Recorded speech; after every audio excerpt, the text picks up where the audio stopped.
Nous allons voir un nouveau tutoriel sur jeanpierrevillatte.com sur ebp.vente Pro 2020 sur tout ce qui concerne le transfert comptable. Alors, on va voir dans un premier temps tous les prérequis qu'il faut faire donc avant de lancer le transfert comptable.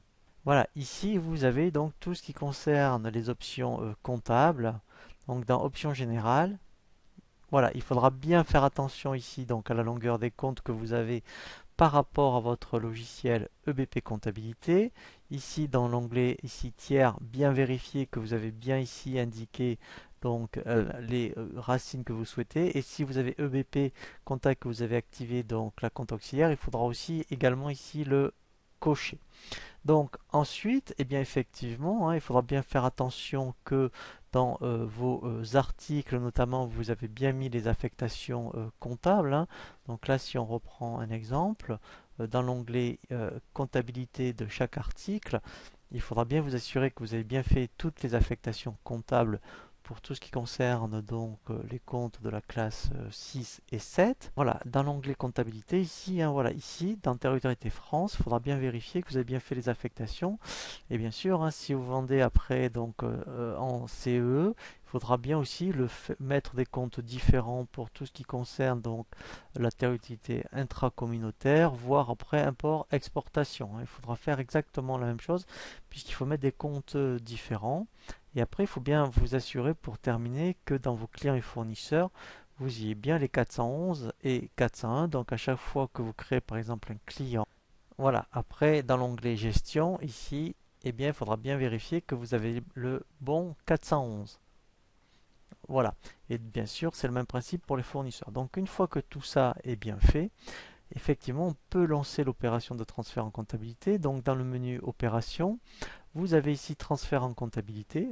Donc là, on fait transfert en comptabilité. On va se laisser guider par un assistant. Je fais suivant. Donc là, vous indiquez la période. Donc au début, moi, je vous conseille de faire une semaine. Et si vous voyez que tout se passe bien dans BP Compta, par exemple, après vous faites, par exemple, tout un mois, hein. Mais au début, faites plutôt un petit échantillon pour voir si tout est OK. Bien sûr, vous allez indiquer, je vais envoyer que les pièces validées. Et là, vous choisissez.